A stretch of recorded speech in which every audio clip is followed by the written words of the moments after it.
without them. So let us take privilege to introduce you all with the keynote speakers of the day. Those are with us to spend the whole digital talk and the other important events of the day. So friends, you must be having schedule of today event, and we have many speakers with us. Our first speaker is Navdeep Vishnuvanshi. He is founder of Tech Mantra Lab Globals. He has been associated with NASA through various events like NASA Rover Challenge. And then Ms. Jasleen would be joining us from USA.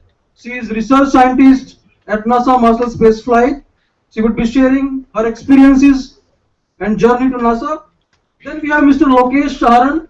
He is research scientist at University of Texas, USA. He will give his talk on future scope of robotics. Then Mr. Ajay Kodara, he is founder of Innovate Skill. Our next speaker is Mr. Aryan Misra. He is a young guy, 16-year-old young guy from Delhi, and he is a young astronomer who will be sharing his talk on astronomy. Then we have Mr. Saurabh Kaushal. He is also a young entrepreneur, a space explorer and engineer. And then we have Mr. Yogendran Rayana. He is research scholar at NITRE itself. He will be speaking to you on robotics, scope of robotics in biomedicals. Then we have Mr. Amod Kumar, very renowned personality. He is principal scientist at CSIO Chandigarh, and he is our chief guest of the valedictory session today. Before we start our event, let me take privilege to introduce you all with our respective Director in charge and Dean of Consultancy and Extension Services, Dr. J.S. Sani. I request Ms. Nikita to please present bouquet to Director Sir. Please have a big hand of applause for our Director Sir.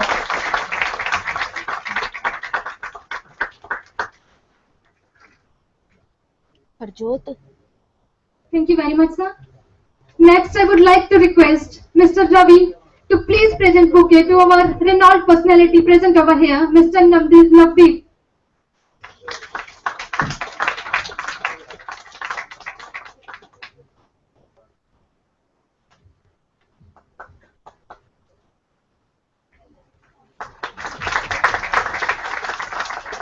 Thank you very much, sir. We have one more eminent speaker between us, that is Mr. Saurabh Kaushal. So I request Mr. Ravi to please present bouquet to Mr. Saurabh Kaushal.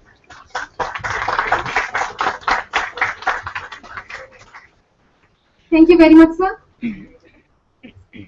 Now I would like to call Dr. Maitri Datta to please come on the stage to give a brief about today's seminar.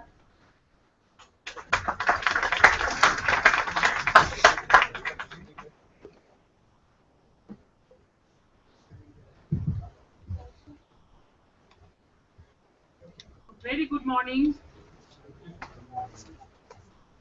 At the outset, I welcome the director in charge of this institute today, Dr. J.S. Sani, in this international seminar on future scope of robotics and space science.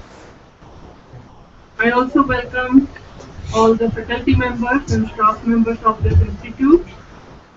And I greatly welcome from my core of heart the students who have come from different colleges of engineering and polytechnic colleges all around Chandigarh. Special welcome to the students of Sarthak, that is one center in our institute. The students are sitting here, they are so much interested and they have come today to attend this seminar on robotics. The concept started when some of our ME students of electrical, electronics and mechanical engineering department took initiative to design and develop some robots and took part in various competitions on robots in the IIT Bombay, IIT Kharagpur and the various universities in all over India. Our director, Dr. M.P. Punia, and also Dr. B.S. Pavla, who is the picnic coordinator, supported the students financially to take part in this competition, and ME students did work day and night and won many prizes in these competitions. To disburse the knowledge of our students, with to disburse this knowledge, the students with the Department of Electronics and Communication Engineering took this initiative to organize this seminar, which will help the students to get the knowledge and the future scope of robotics. We could connect the scientists from NASA, USA, and also the researchers from University of Texas will connect with us and deliver the expert talk on robots or robotics and the space science. Mr. Navdeep, who is the founder of Tech Mantra Labs Global, who is associated with NASA USA section, is also present with us. And also we have Mr. Saurabh. We have called the experts from CSIO Chandigarh also to deliver the knowledge on robotics to you. This seminar will be followed by 2 days hands-on experience on robots.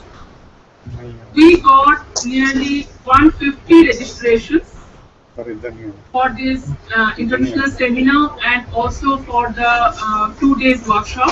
But due to lack of the space, we could not accommodate all the students for this 2 days workshop on 28th and 29th. So what we have done for this international seminar, we have called all the registered students. And for tomorrow's and day after tomorrow's workshop, we have screened out nearly 38 participants. And also we will be conducting this type of workshop, hands-on workshop in June and also in July. And the students who have been registered today, they will be given the first preference for June and July workshop. So you will be getting the communication from our side. If you are interested, then you can give us the confirmation so that you can come in June workshop and July. In June we will be conducting in 23rd and 24th, and July we will be conducting in 25th and 26th of July. As you know that our Prime Minister, Shri Narendra Modi ji, he has started a drive of startup in all over India, and to support this, NITER Chandigarh has started this NITER startup concept.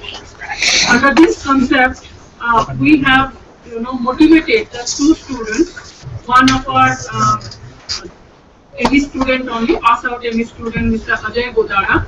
He has started his startup named as Innovate Skill, and also some other staff members from this institute, contractual staff member, Mr. Saurabh Kaushal, his name also Saurabh Kaushal, and he has also started FlipFlop Private Limited.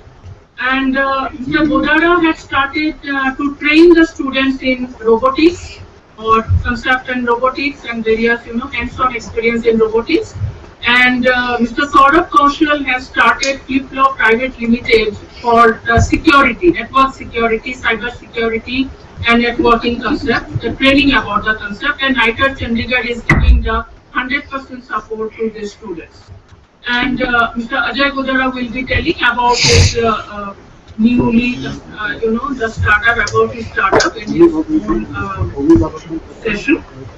So here we have kept, as you know, the timetable is always with you only. So you have got the concept that whole day how you will be busy.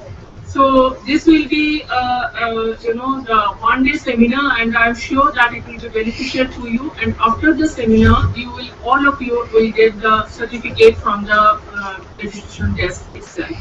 So thank you so much, and I'm sure that you will be attending very carefully, and you will support the keynote speakers also who will be joining with us from USA.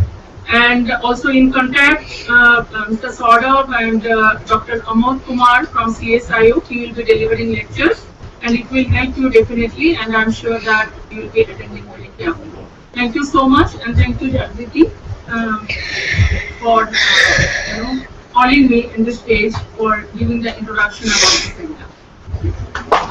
Thank you very much, ma'am. We are really fortunate to have your guidance with us today. Let me take the opportunity for Dr. Please come on stage. our guest participant. On ही नहीं किया उसने भाई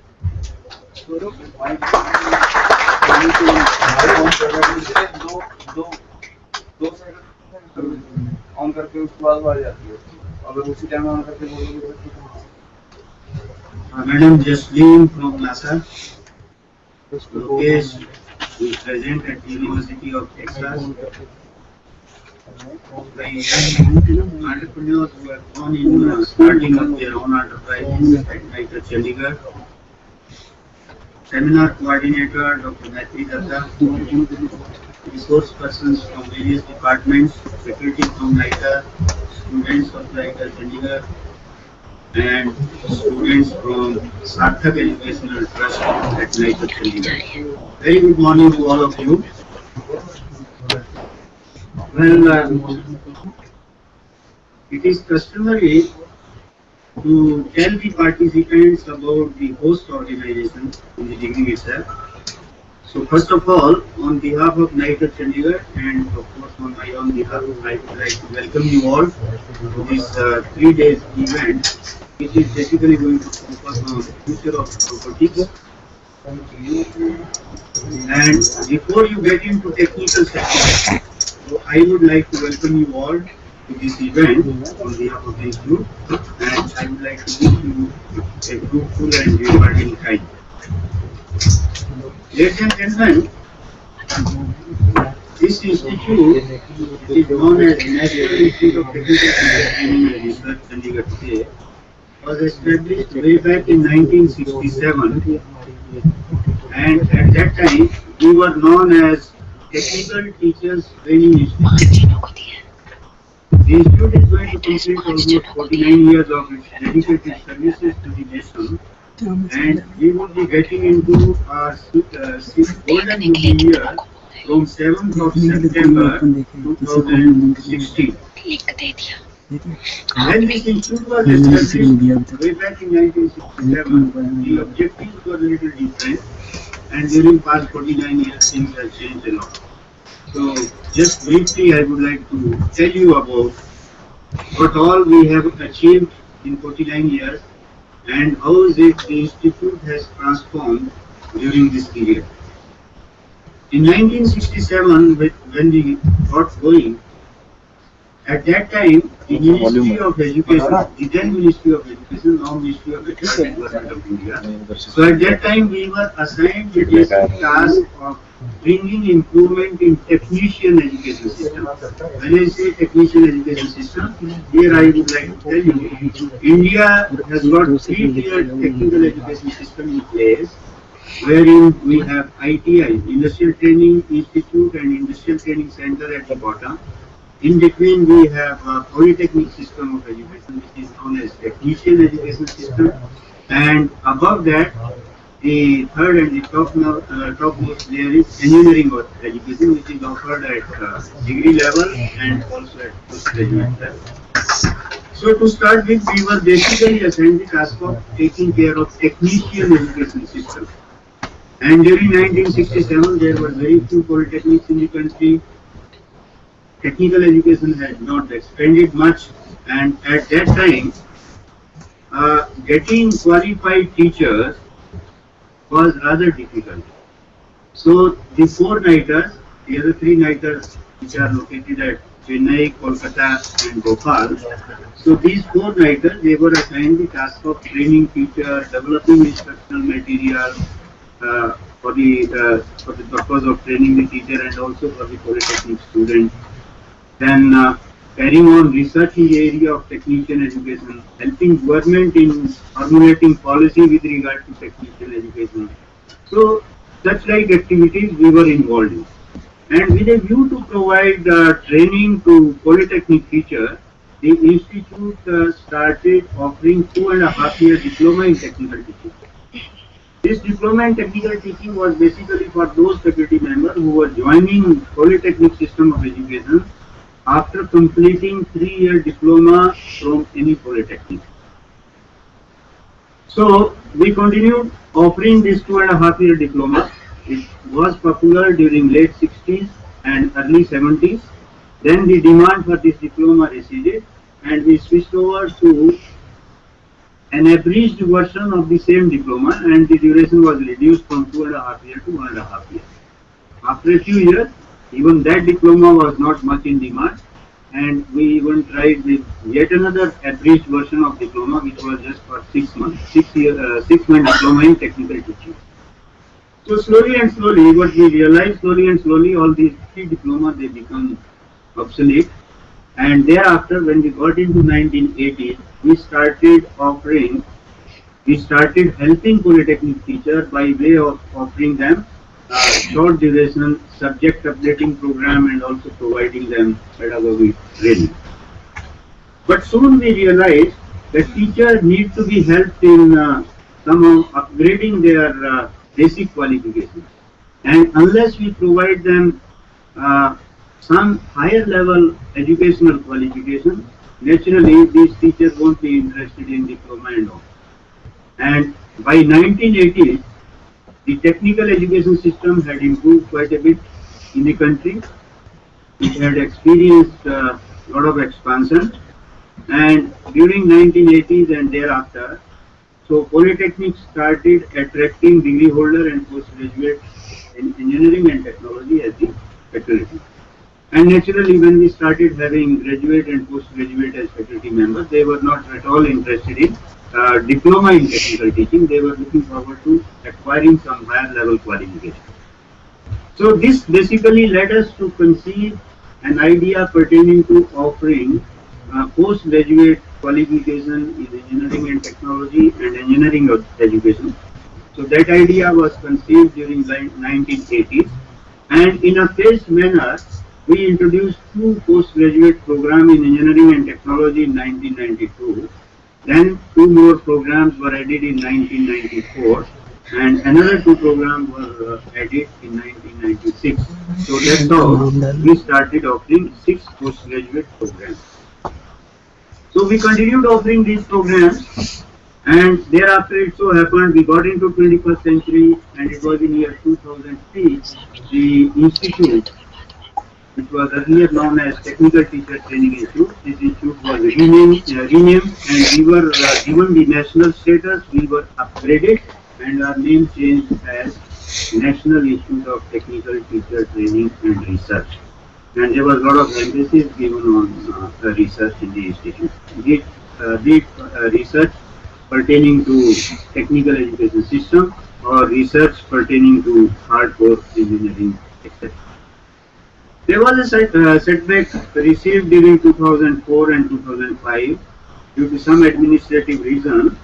So postgraduate programs, in fact there was no admission for 2 years or so, but thereafter in year 2005 we got into offering postgraduate program in a modular form. Earlier we were offering all our programs in a regular mode, and under regular mode we were offering ME Tech program which were of 2 years duration, but in 2003 we added modular ME program, and the concept of modular ME program was to basically help those teachers who are with basically graduate degree and those who are already working in polytechnics and engineering colleges, and if they want to improve their qualification, so naturally we would provide them avenues for acquiring higher qualification. But the problem at that time was most of the teachers, they were finding it rather difficult to get 2 years leave and then upgrade their qualification.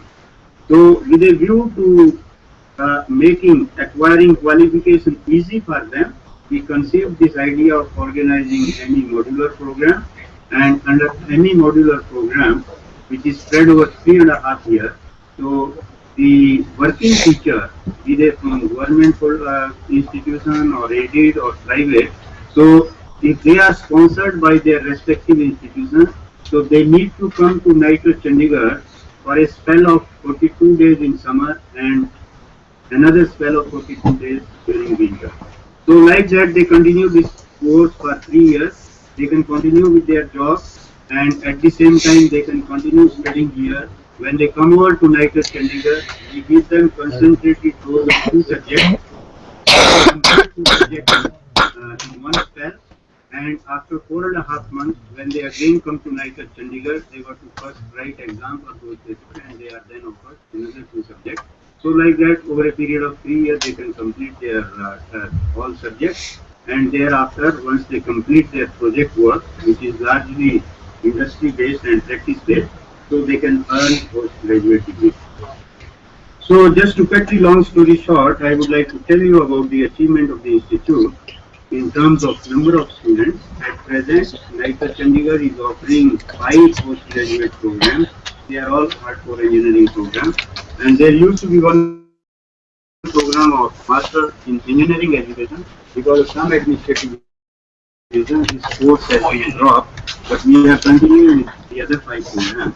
And at present, there are almost 600 postgraduate students who are pursuing their ME and Tech at NITER Chandigarh. In addition, we are also registering candidates for PhD studies, and at present there are almost 70 to 80 scholars who are pursuing their research in different area of engineering, largely engineering and technology. A few of them are also doing their PhD in management, etc., or applied sciences.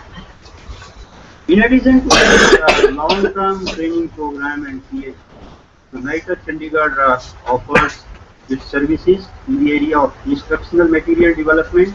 And when I say instructional material development, so we develop instructional material both in the form of print as well as non-print. So print material would basically include books, data books, laboratory manuals, journals, etc. And as regards non-print, we are in a big way in producing educational video films, basically pertaining to engineering and technology. In fact, some of the state governments are approaching this institute, and we are trying to develop digital content for the entire syllabus of a particular stream of diploma level education. This we are doing for the state of Uttar Pradesh, wherein we are trying to provide them digital content for 3-year diploma in computer science, electronics, and electrical engineering. So this project is going. So ladies and gentlemen, that's what in brief I told you about NITER Chandigarh. So institute is doing fairly a good work so far as technical education system is concerned. Now I would like to give you a little idea about today's seminar. In fact, idea about today's seminar has already been given. And let me admit, I am not a qualified person to speak on robotics and all, because my background is altogether different. I am with commerce and management background, so my area of expertise is different. But as a layman, I would like to share a few ideas with regard to today's seminar. See, basically, when we talk about robotics, so robotics is basically the combination of machine tool and computer application, and it has to be basically multidisciplinary.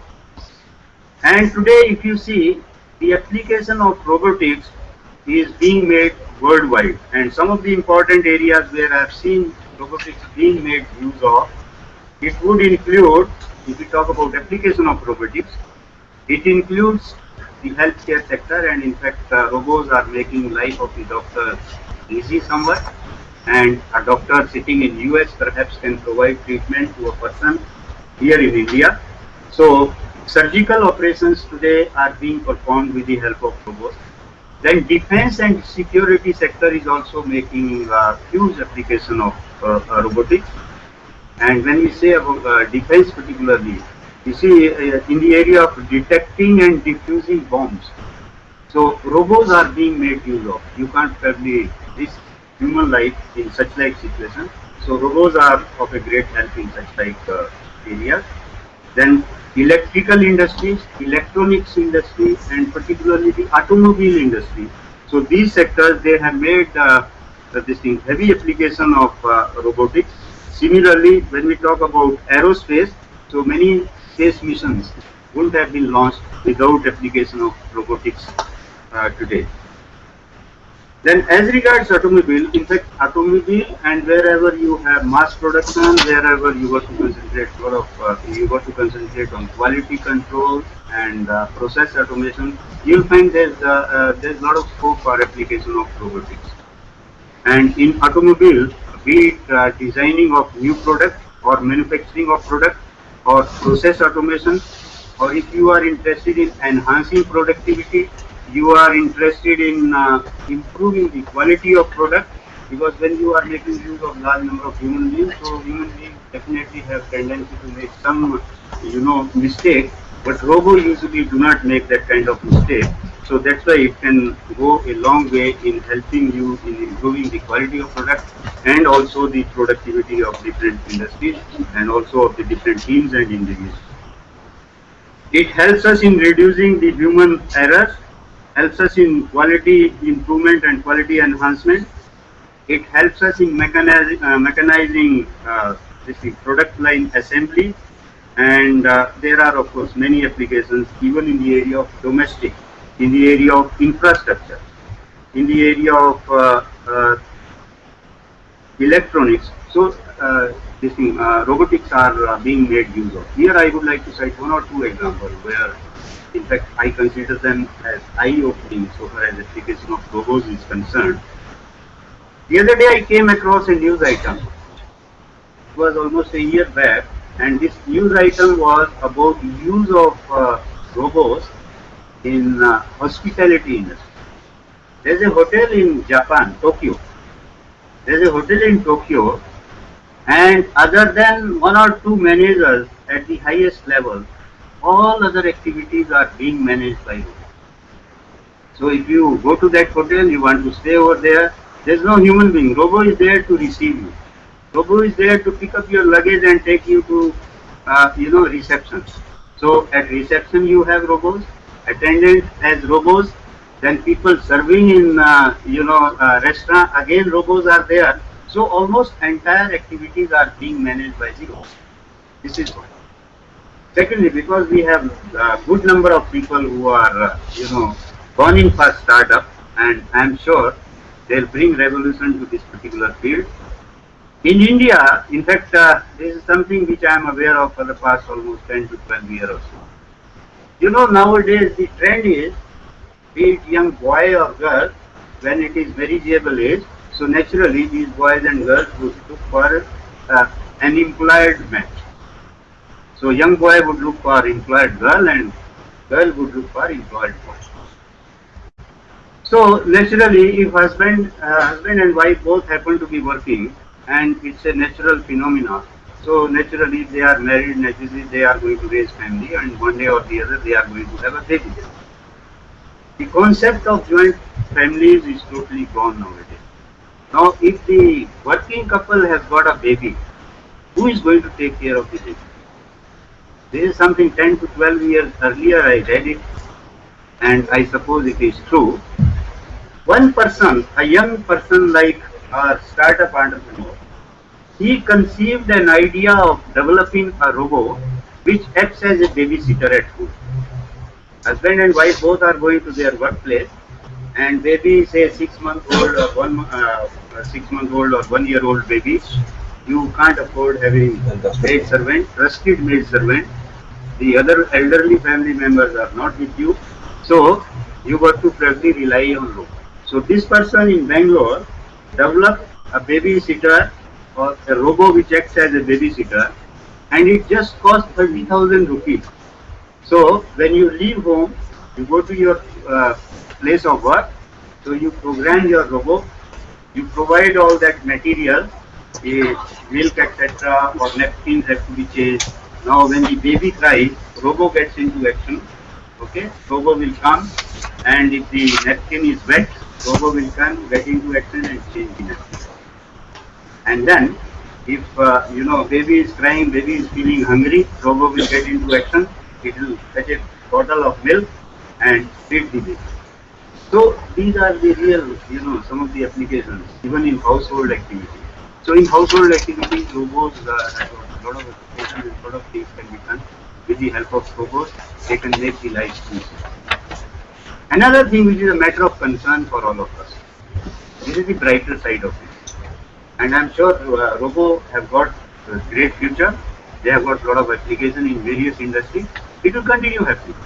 But the other day I read yet another news item, and this news item was contributed by some experts working in the area of robotics in USA.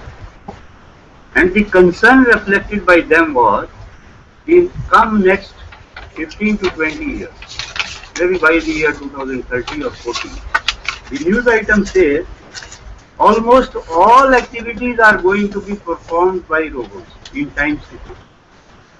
And the concern for all of us is, particularly in a country like India, where you add almost 20 million people to your population every year and at least 1.2 crore people, 12 million people to your workforce every year. Now, if you have that kind of automation, then what will human beings do? The concern of the scientists sitting in US and elsewhere in the world, so their concern was, if that really happens, then what is it the human beings are going to do? And particularly in a highly populous country like ours, or China. So these are the concerns which need to be really taken care of, because people are not fully aware of what exactly, what are the kind of jobs which are coming forth with this thing as a result of application of robots in the industry. So friends, we have ventured into robotics, and there are industrial robots available today. There are robots for service sector. There are mobile robots available. And when we talk about market share, I am in the habit of, sharing some of the statistics. Robo industry is, expanding very, very fast. And the estimates are during 2010 to 2020, this industry is going to grow at a rate of at least 10 to 11% per annum. This is particularly known as GAR, so gross, compounded average rate of growth. So that's going to be almost 82%, this thing, 10%.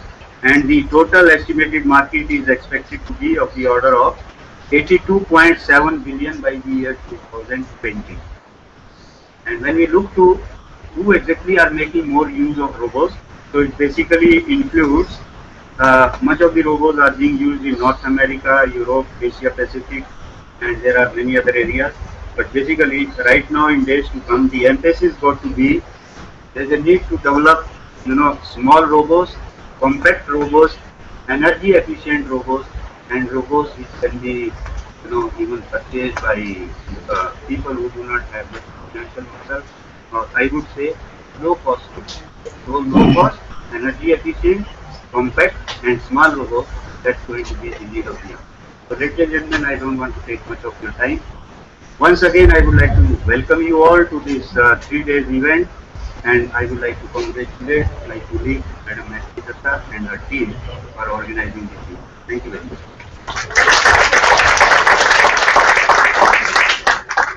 Thank you so much, sir.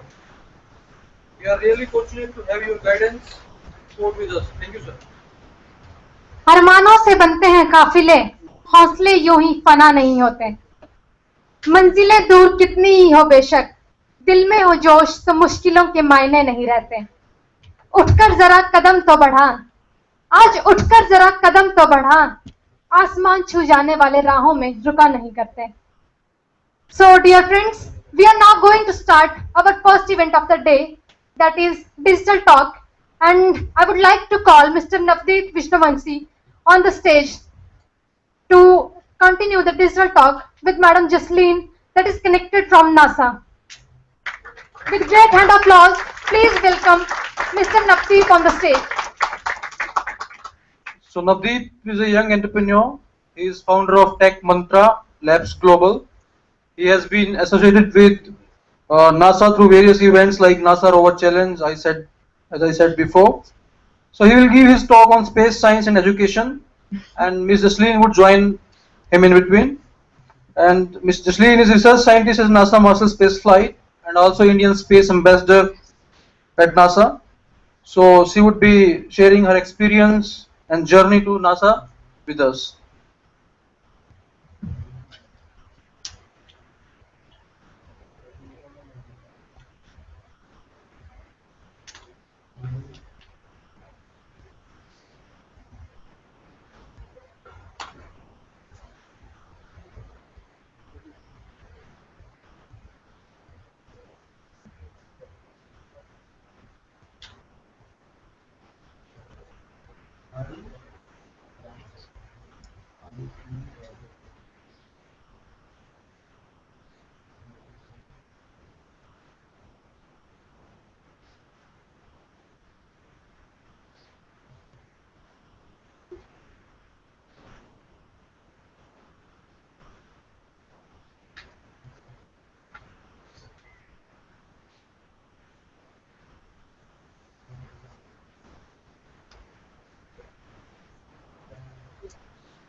So, good morning, students.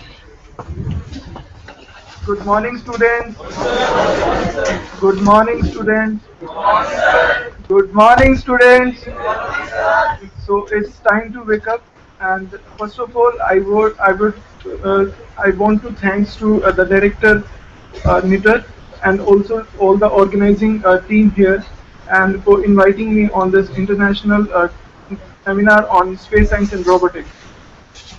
So first, I would like to introduce myself. My name is Navdeep. I'm a young startup entrepreneur, and basically, I'm running this organization that is Tech Mantra Global. So, what is this Tech Mantra? Tech Mantra is basically a registered organization which was started in 2012. So, in just span of 4 years, we have a very good international partners with us, and I would like to talk about our first international partner, that is International Space Education Institute Germany, and our payment partner is PayUmoney, and for today event, our partner is Innovate Skills. So these all are the services which are offered by Tech Mantra Labs, that is basically international space education. As I'll explain in brief, explain in detail in this presentation. And the next services which we operate: space robotics, NASA Rover Challenge, robotics and automation, aero modeling, NASA tours, rover workshop in Germany, Russia, and US, and summer internship and workshops. So these are our list of achievements in past 3 years. So from last 3 years, we are winning award at NASA Rover Challenge. I will explain about this competition in detail in my presentation. So today's seminar and today's presentation is about space education and robotics, and I would like to thanks to Director Nitar. He had explained a very wonderful application of robotics. Robotics is a very exciting field, and it is a very late field, I should say. Because why it is most interesting, my idea behind is because it is a combination of many fields. The student from electronic background, student from mechanical background, student from any background can be a part of a research team of robotics. And space robotics is the extreme application of the robotics education. And the today topic given to me is the space robotics. So our session is introduction on robotics. So we have very less time, so I'll go very fast. So what is robotics? Or as I said, robotics is basically a combination of mechanical, electronics, electrical, computer, and many more branches can be added to it. So if we classify the robots basically into the two categories, and the two categories are manual and the autonomous robots.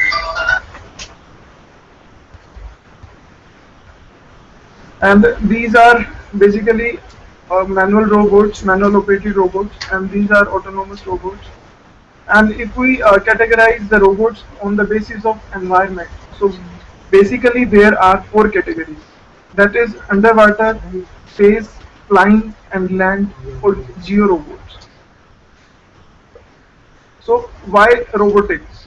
As sir has discussed a very wonderful application. So there are many reasons. So why we use robotics, or why robotics came into the trend, and why robotics is the hottest industry in the future. So these are basically a few applications: increase productivity, increase efficiency, increase safety, reduce cost, reduce manufacturing time, and increase productivity. So what are the application? What are the major application of this industrial robot? In the first picture, you can see the automatic welding machine. It is welding the car in this automatic manner. And second is automatic paint machine. Army robots. So as defense is like a sector where we cannot take a risk of human life. So these kind of robots are in trend. And a day before yesterday, maybe you have heard about an incident which had happened in the Pakistan. Some people or some US army who is sitting in the US, uh, they has attacked on some criminal or some terrorist in Pakistan. That had happened with the help of drone aircraft. That is basically an aircraft, electronic vehicle without any pilot in it. So that was wonderful application of the robotics. So medical application, medical surgery, robotic eye, robotic hand and all. Space robotics. So today we'll discuss in detail about a live example of space robot. So this is basically a Mars rover. So rover is basically a robot that we can send to the different planet or the remote location where it can go and perform some tasks where we cannot go practically. And today we'll discuss in detail about the Mars rover. So what we are going to do now. So in this activity, basically we'll discuss about the different parts of this robot, like what parts are there in the construction of the robot. And the first thing of anything is we have to make some plans. We have to choke down some list of some requirements or list of some performance that we have to perform with our activity. So here is the list that what our rover can do. That is, it can move, it can take pictures, it can take sample of rope, it can power itself, it can drive on the bumpy terrains. Terrains means different surface. Because on the Mars there will be a different kind of surface. There will be a rocky surface, there will be a sandy surface. So we have to design a rover in such a manner that it can easily travel, it can easily move on different terrains very comfortably. So, and it also to communicate with this engineers who is sitting on the earth. So the first part is we will talk about the body, and there are few parts. The body propulsion, and the propulsion is basically a mechanism which can help a robot to move. Wheels we will use wheels, hydraulic, or there are many ways we can use for the movement. And the mechanism which provide movement to a robot is basically known as propulsion system. And we'll discuss about the brain of this rover, eye and sensors, energy source, and communication equipment. So can you just imagine, or can anyone tell or predict the length, width, height and mass of this rover? This is very interesting activity. Can anybody tell? So if we talk about the length, what will be the length of this rover? You can see in the picture there is a human being standing beside the rover. Around? Okay, any guess? Okay, and what about width?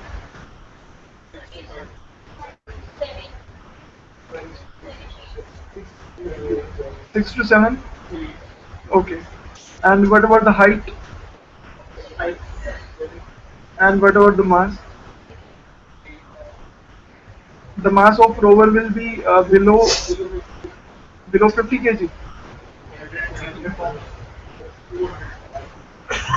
Any idea from this side? What is the mass of this rover? So let me give a hint. Above 500 kg, below 500 kg. Approx 500 kg. And below 1000 kg or not? So these are the results of this activity. So the length of this rover is 3 meters, and the width is 2.7, height is 2.2, and this is the weight in kgs. So what are the advantage and disadvantage of this rover? This rover is very heavy. So what are the advantages and disadvantages?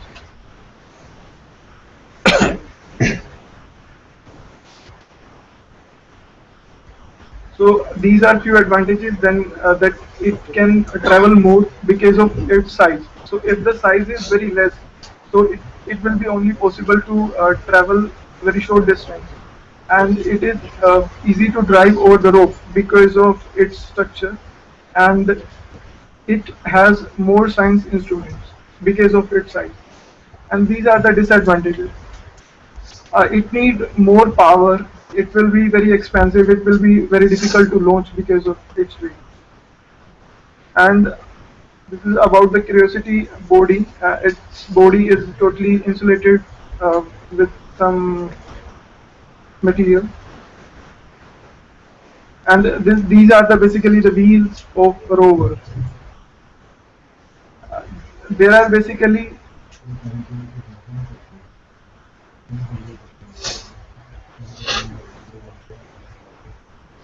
there are basically 6 wheels, and there are grooves on this. So this is basically the surface of Mars.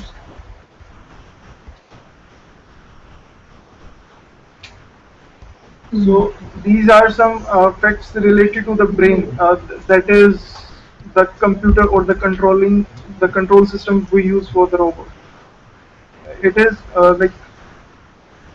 it is shielded to protect from the radiation, because the radiation will be very harmful at the Mars. And the size is just the size of the memory is just 2.25 MB GB. Can you believe? So this is the power system. So what type of the power system?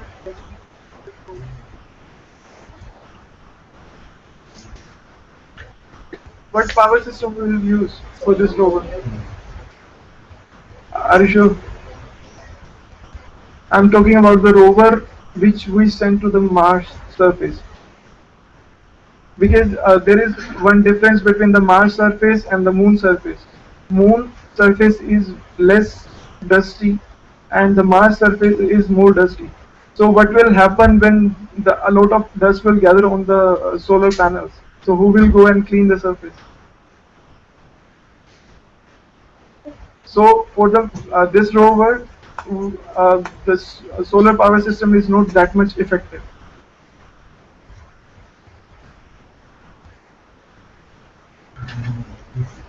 See, so here we use small nuclear reactor for this, to power up the system. So these are few facts about the use of disadvantages of using the nuclear power to power up. So for communication, there are basically 3 antennas in this, and one is the main antenna, 2 is for backup only.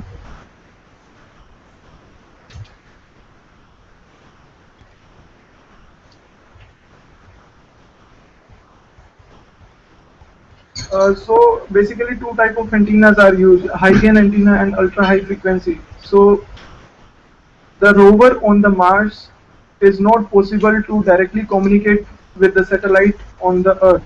So first rover will communicate with the satellite who is revolving around the Mars, and that satellite will communicate with the communication system on the Earth. And this antenna, high gain, another antenna of the same rover will be able to directly communicate with the satellite on the Earth. So our next session is NASA for international students. So we have discussed about something very big. Anybody cannot directly reach or anybody cannot directly become a part of NASA to design these kind of rovers. So first, what are the opportunities for you? How you can associate with the NASA? So NASA organize many competitions every year. So NASA Rover Challenge is the main or a very famous competition of NASA. Usually so many teams across India usually participate in this competition, and they present their rover, they make their own rover. So this is the basically the task of that competition, that the student has to make this kind of rover practically. And this is the picture of the rover that we made this time for this competition.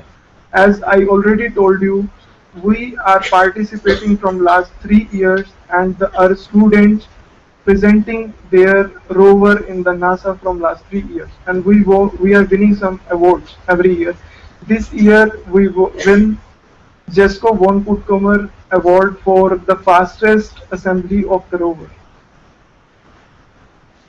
So what is the NASA competition? NASA Rover Challenge competition is basically an international competition organized every year in the month of April. It is conducted by the Marshall Space and Flight Center, Huntsville, Alabama. It is organizing from last 30 years. Only 4 teams per country will get opportunity to represent their country, and we are fortunate that we are participating continuously from last 3 years. And this year almost a group of 25 students had participated under Tech Mantra Labs in this competition.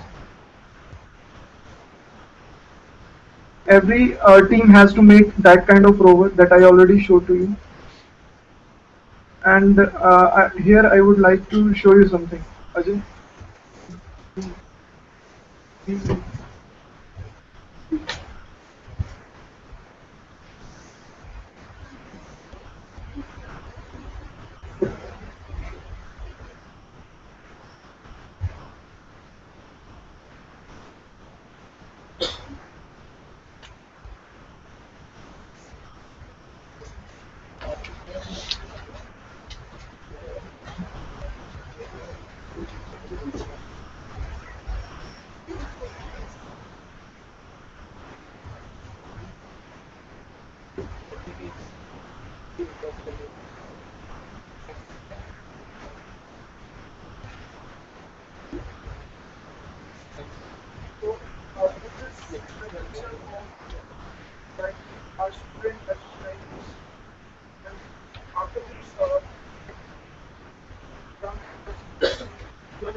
So this is basically a wheel designed by the company which is in our collaboration in Germany, which do prototyping for BMW in Germany. And as I already told you that we are international partner of International Space Education Institute. So every year so many students participate with us. They make or they fabricate the complete moon buggy here in India. If you want to look more pictures, you need more updates, so you can connect on our Facebook page.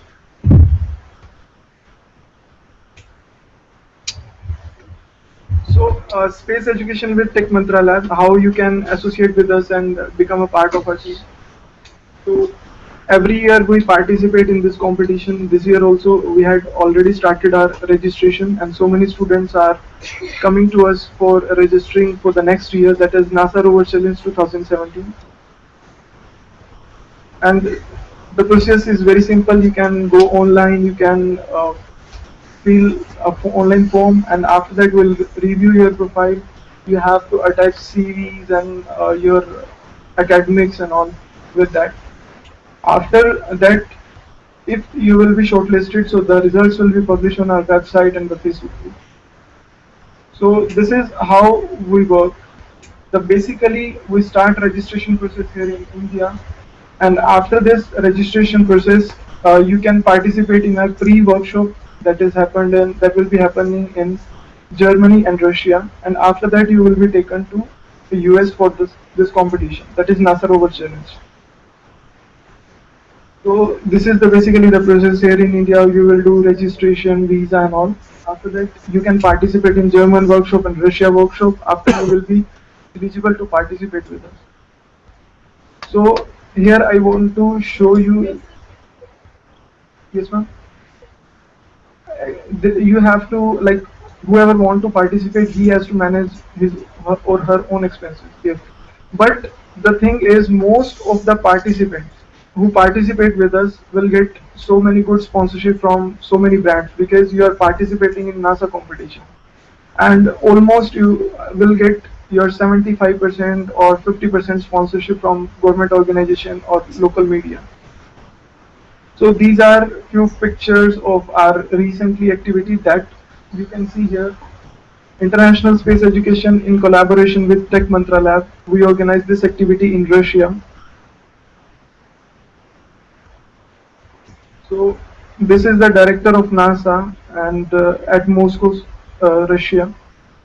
And this is the cosmonaut who has spent most of the time, like the maximum time in the space, that is 2 years.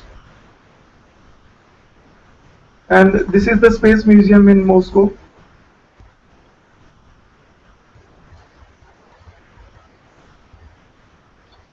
So the next thing is you can become our student ambassador if you are a student, if you are working as a research, you can join our team, you can work on various international projects while sitting here in India also. So these are few benefits if you join us as a student ambassador. So you will be free access to our paid events. You can connect with our mentors. You will get certificate. You will get recognition. So these all are our contacts. So you can find us on Facebook. That is Facebook slash. You can note down this link if you want to connect with us. Facebook slash Tech Mantra Labs. Or you can mail us at techmantra@gmail.com. So here I would like to introduce our next speaker, that is Jasleen Josen, and here I want to show a short video on her achievement.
all organizing members here and Nitar Chandigarh. Thank you. Thank you so much.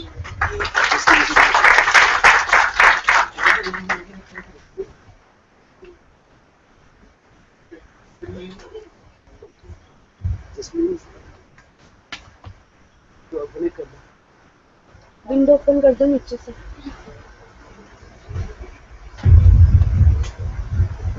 Just leave it.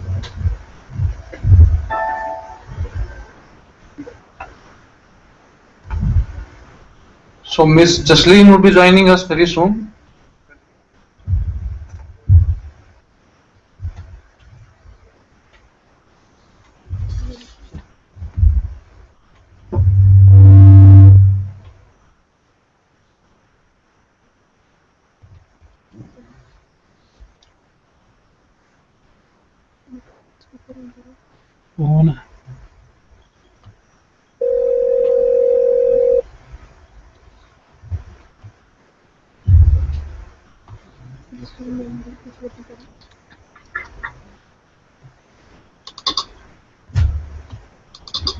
Hello. Yeah, hello. Hello. Hello, yes. Hello, welcome ma'am. Hello. You can start to deliver your lecture, ma'am. Okay, thank you. Students are eager to listen you, your experiences, your journey to NASA. Okay. Hello to everyone present there. Hello. Am I audible to everyone? Yes, ma'am. Yes, you please continue. Yeah, okay. Well, hello, good morning to everyone present there. I'm Jesslyn here. I'm basically working in NASA as a research scientist. Along with that, I am PI for the Mars mission, Orion Mars mission to 2030. Right now, I'm in Houston for my training here in Johnson Space Center. And before I would like to start with my journey that I am going through, I would like to thank to Nitar for giving me such a wonderful chance to share my views and my experience there about my life in NASA here. And along with that, I would like to thank to Tech Mantra Labs for giving me such an opportunity to work with them.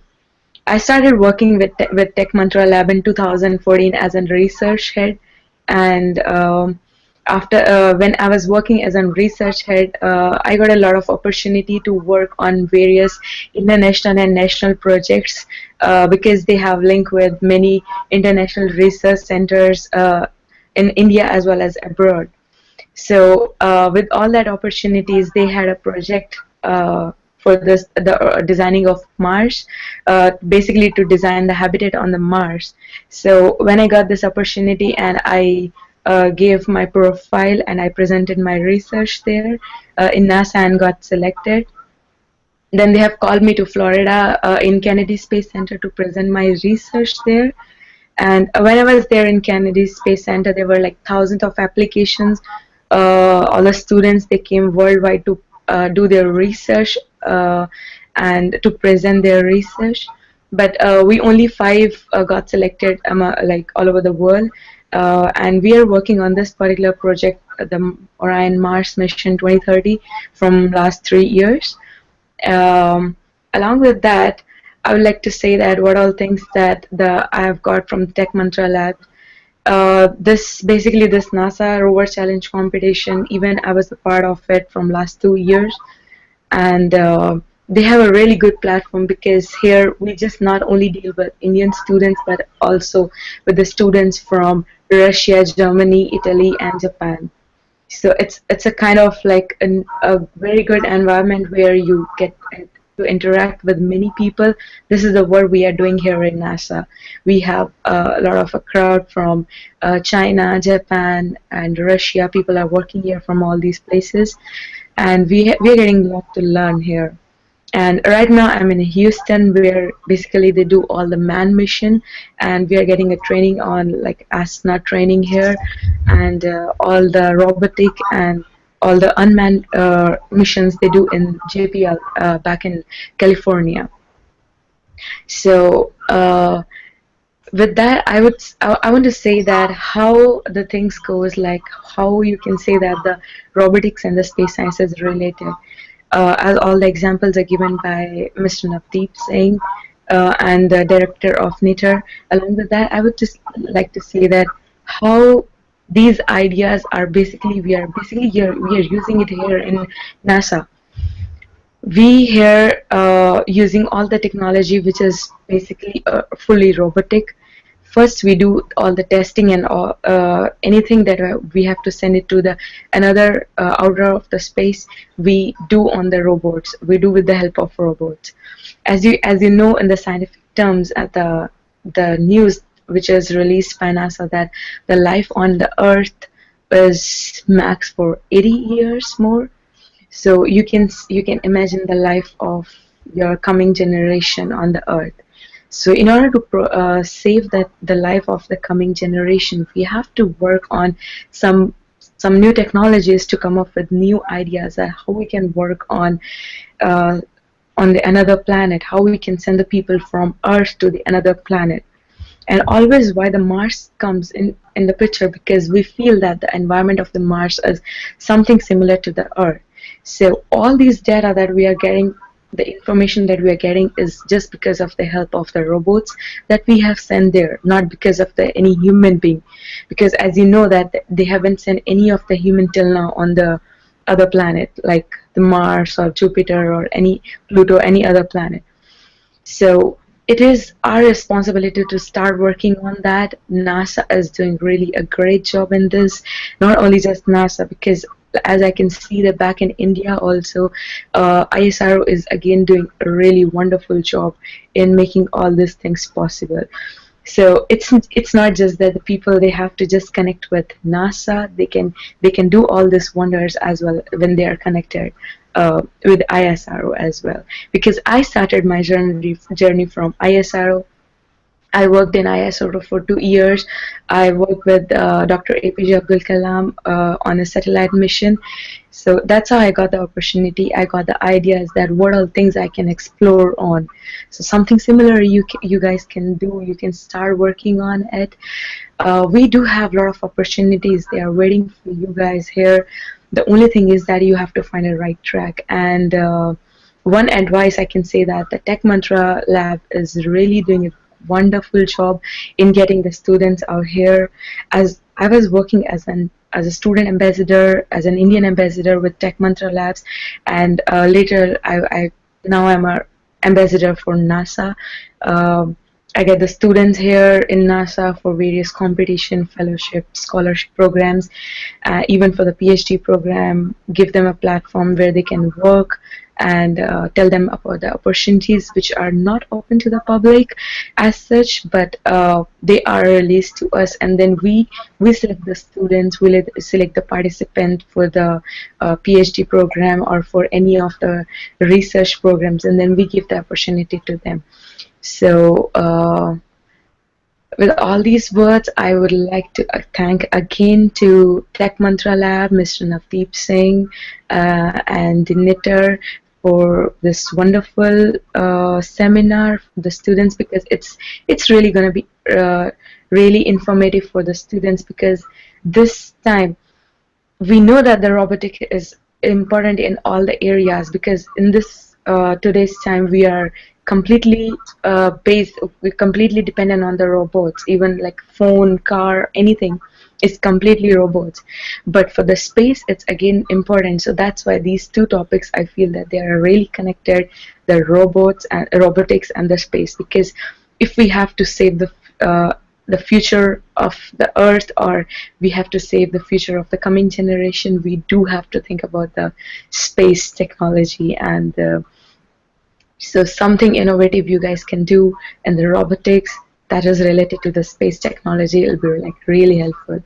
And about the Curiosity rover that Mr. Navdeep Singh has mentioned, I'm thankful to him that because he has pop up some kind of curiosity in us with the help of Curiosity rover, that what all things we can do in the coming time with the help of Curiosity.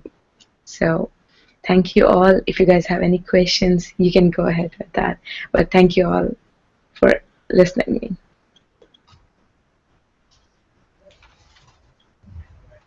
If anybody want to ask any question to Miss Jasleen, you can ask. So, any question to Miss Jasleen?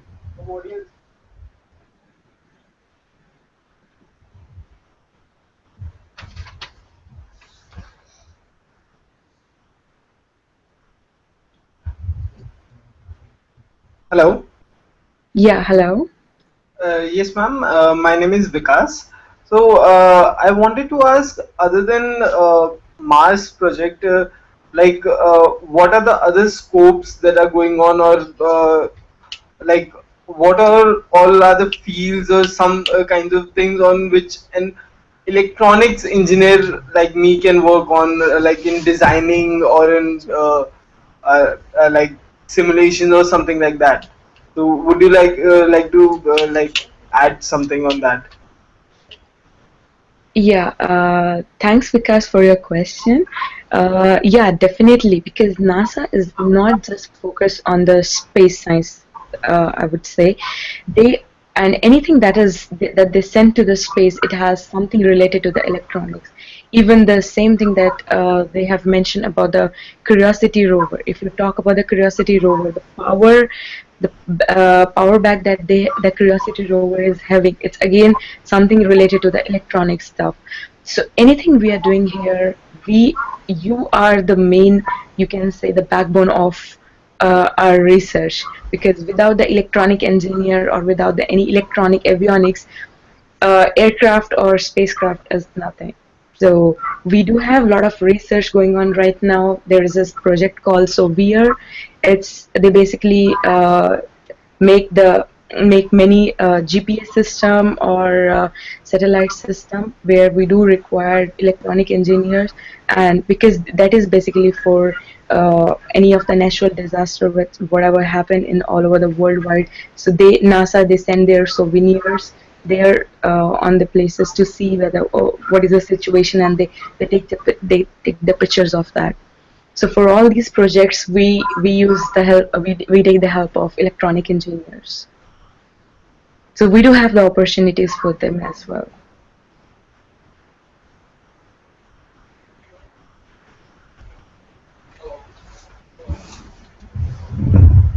Hello. Thank you, ma'am. Yeah. Any other question?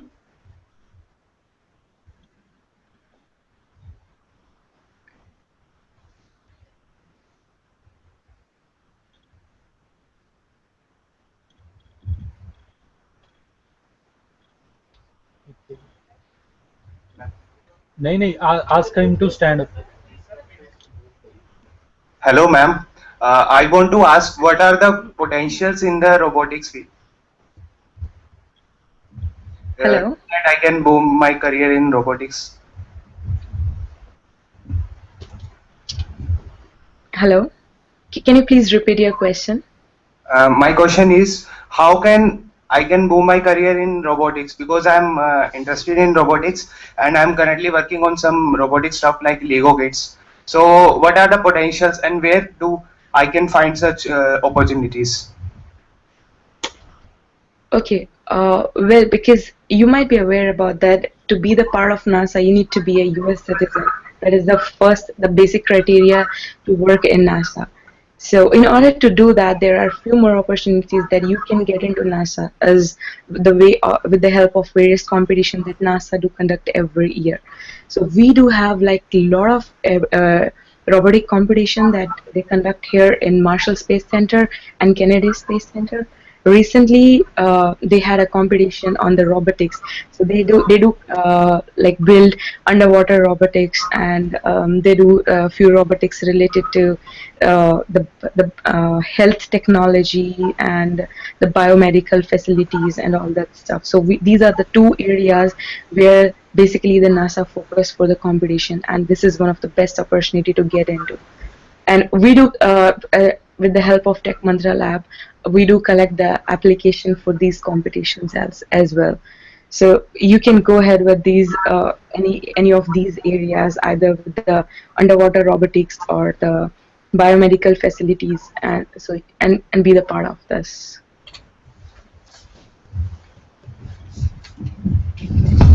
Thank you, ma'am. Thank you so much.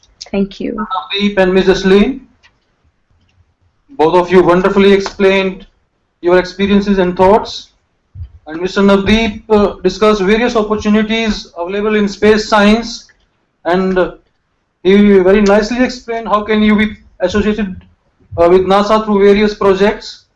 And after listening to you, Ms. Jasleen, we are feeling motivated and excited after these sessions, and I hope students sitting here enjoyed it and learned a lot. Thank you once again. Thank you, sir. ज्ञान की बातों का दौर अभी जारी रहेगा, उन्नति का सफर और तकनीकों का सिलसिला अभी और बढ़ेगा। जरा दो पल रुकते हैं इस सफर में, फिर कुछ और हस्तियों से रूबरू होने का मौका मिलेगा। So my dear friends, this is time for a short tea break.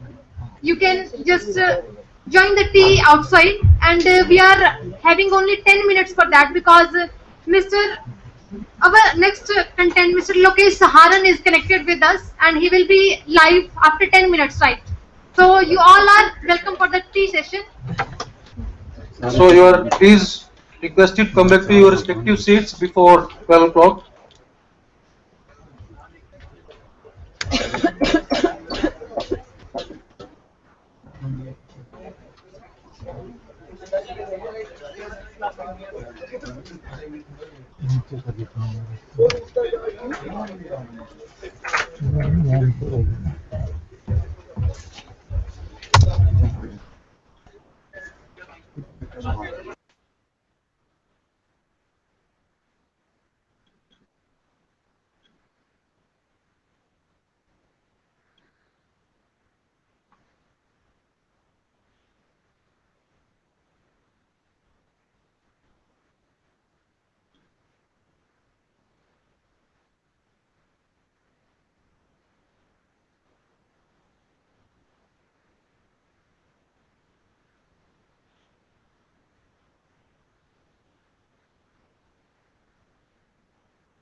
I would like to quote Steve Jobs here. Quote, the only way to be purely satisfied is to do what you believe in great work. And the only way to do great work is to love what you do. If you haven't found it yet, keep looking and don't settle. With all matters of the heart, you will know when you find it. And any great relationship, it just gets better and better as the year rolls on. So keep looking, don't settle. Unquote.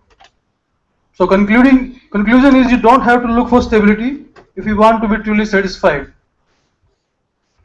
Welcome back you all to the second session of today's event, that is Future Scope of Robotics and Space Science. Now it is time to take this session to the second most interesting phase, where two renowned personalities will be connected with us. So first of all, I would like to take the opportunity to connect with Mr. Lokesh Saharan, who will be connected from USA. Ma'am, please.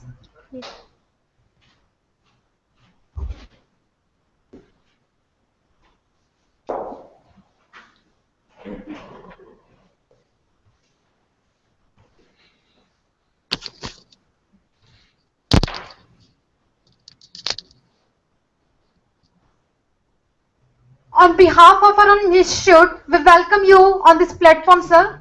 Our listeners are now eager to hear your incredible words about future scope of robotics. Thank you very much for coming to this platform, sir. Hello everyone, I'm thankful to NITTR, specifically Director MP Punia, Professor Maitri for bringing us all together on this platform to talk and discuss about future of robotics. So robotics is basically all around everywhere in our life these days. This term goes back to 1920s. I would like to share a PPT with you guys so that we can I can explain more on those. So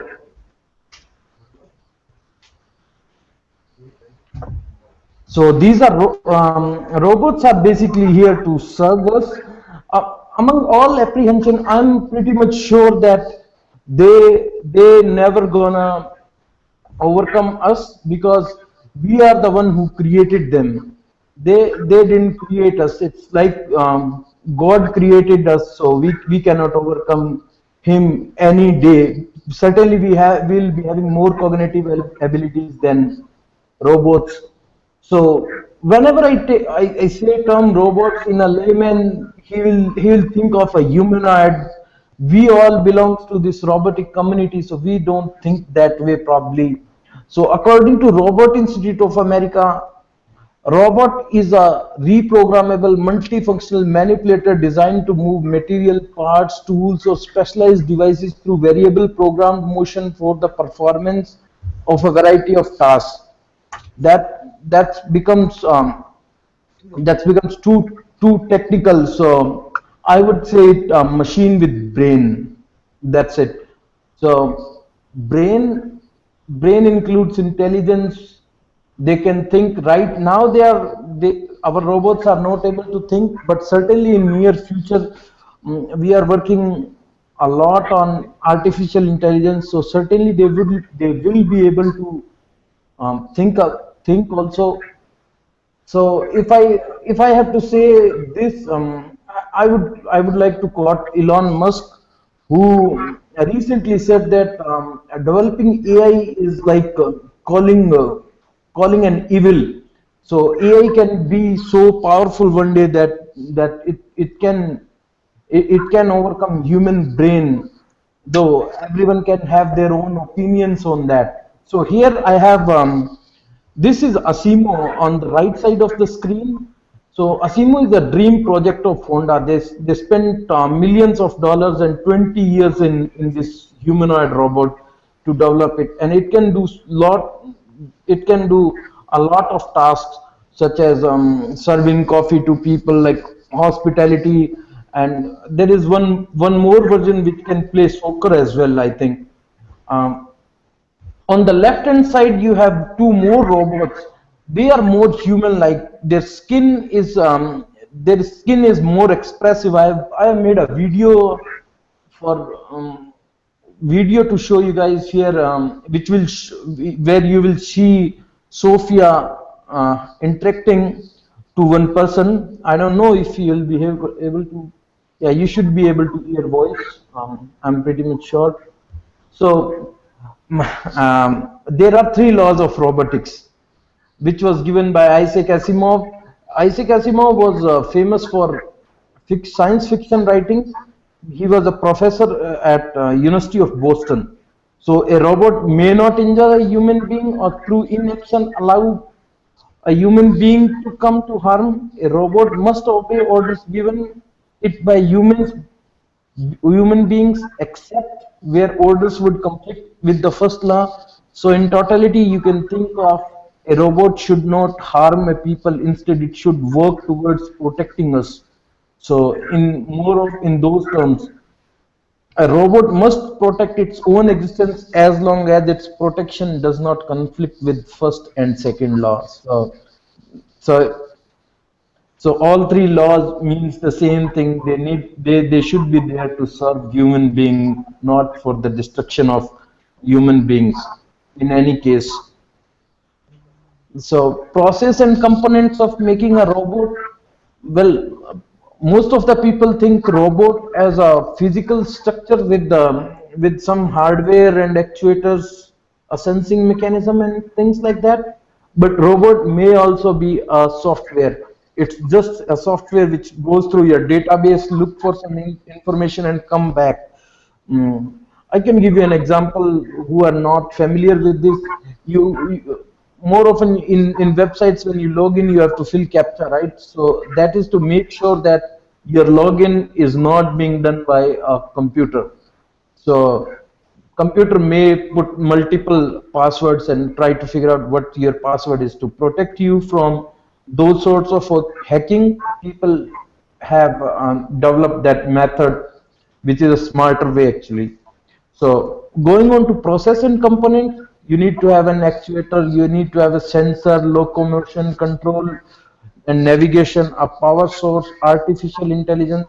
All of these fields are being widely explored throughout the world, and more specifically, people are emphasizing more on artificial intelligence on these days, and for the hardware making, they are working more on artificial intelligence. Sensing is basically going towards more towards micro and nano level fabrication is helping a lot in developing an array of sensors and sensing which can be comparable to a human senses, because you know that our skin is capable of sensing so many things at the same point of time, which most of the sensors which are out there market, they will be able to sense a force or things like that, force, strain, but just one at a time, not altogether, not different kinds of sensing they can have.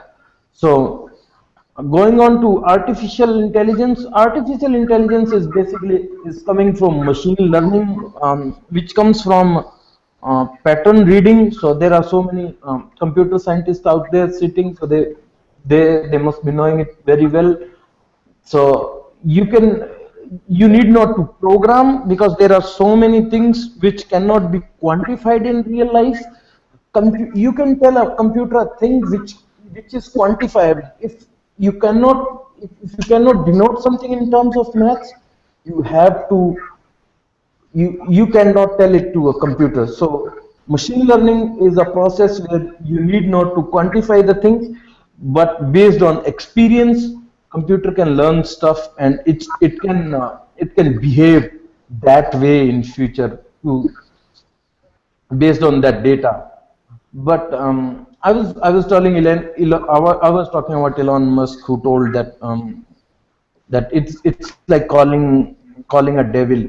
So I have this incident for you. In 2009, during an experiment in Switzerland, robots that were programmed to cooperate with each other, but eventually learned how to lie with each other. So computers started lying to each other based on their cognitive abilities itself.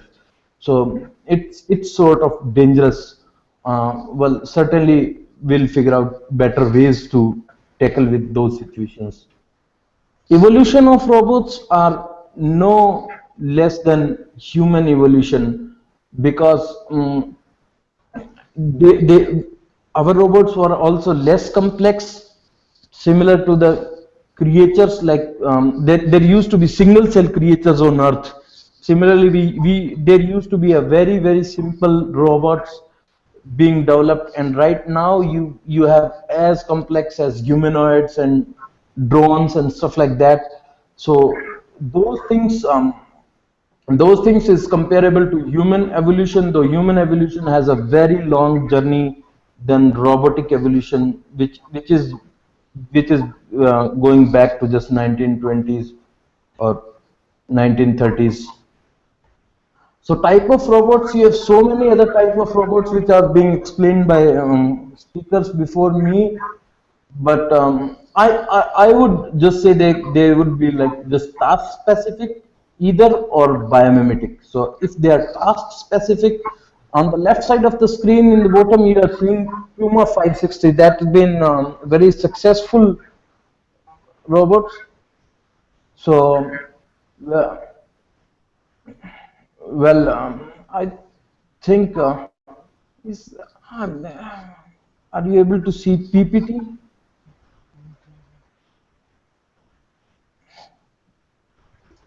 I'm sorry, I could not see the message. Well, let me share it again. Entire screen. I'm sorry. Can you see it now? Yes, sir. Sir, change it to full view. Press F5. Yeah, I would do that. Yes. Well, I'm sorry. It's in the beginning. Yeah. So can you see that now? Sir, now you again you have to share that full view. Well, okay. Let me do that. Thank you, sir.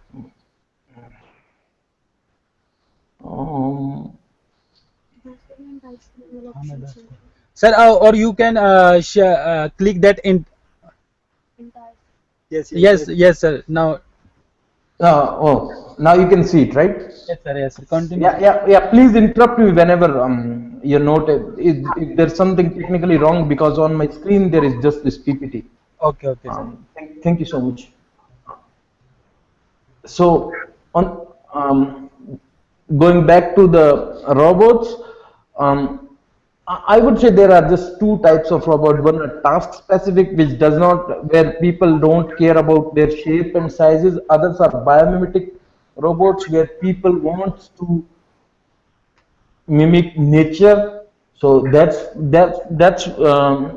the thing from where this concept of humanoids came. People want to make a human-like look same in appearance and cognitive abilities and everything. So that's biomimetic. So it's not just humanoid. People make jellyfishes, they make snakes. In robots, which has a wide range of application from day-to-day life to defense and to space and everywhere. So on the left side of the screen there is a Puma 560. This is an industrial robotic arm which has been very successful. You can say it's the most successful robotic arm. So this is a task specific robot. It can pick stuff and it can drop it at a specific location. So now you have so many advanced robots like that. On the right side of the screen you can see a biomimetic structure of a dog where different components are being showed. So here this is a shape specific. So in first PPT we have seen there is a Simo robot which is just a hardware made, and then there are two other robots which have the skins. So if this dog gets a skin, one day, who knows dog on your street may not be a real dog, it will be just a machine, and you'll not be able to know from where it does it come and what it is for. So very soon you have to differentiate among machines and real creatures. You must be needing instruments to do that thing. You cannot do it visually for sure. This is a video I have made to show you recent developments in robots. It will take some time. I'm sure some of you might be aware of it.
So basically, all these robots were the one which were developed by various agencies throughout the world, various research institutes, universities, and even defense research institutes. So they have these various applications all in each and every different field, specifically defense. So if we have to compete with such tools which other countries are getting, we need to be at the same pace in robotics with these people, so that we can also protect our country against these. If I talk about the arms which robots used as arms, drone must be the first one which should be talked about in past 15 years. Everyone is pretty much is familiar with how drone was useful to America in fighting against terrorism in various parts of the world. So such things needs to be looked closely and should be taken as a lesson. How important these developments are, how they are helpful to the nations. Not even in the war, these drones can help in natural disaster situations as well. Like we have faced recently in Kashmir and in Tamil Nadu so many flood like situations. If I talk about the space robotics, um, Navdeep and Jasleen already talked about it a lot, and they were experts on it. So I won't take much time on that. I would just want to introduce you to the tensegrity structure on the right hand side. So these are self-reconfigurable robots. What you can do is they are light in weight, and what you can do is, like in figure B, you can see that one guy is pressing it. So you can make them volume efficient, and as soon as you release them, they are going to expand. So so if you want to make Mars rover and stuff like that, these tension wires in tensegrity structures can be smart actuators. So these structures can go over the surface of the Mars or Moon or anywhere. Now that will be really that will be a really efficient robot for space exploration, because you know how costly it is to take weight from Earth to any other planet or place in space like International Space Station or whatever. So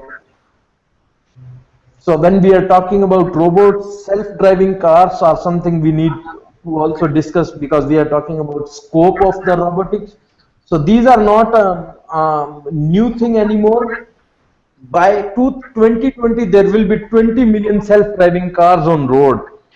On the right hand side in the video, you're seeing a robot by Yamaha, which is going to drive this bike, and they want it to beat the world champion. So see, it's already surpassing human capabilities. So similarly, Toyota has developed another which can play a violin faster than the fastest violin player in the world. So they are everywhere to serve us. You can enjoy the best of the best.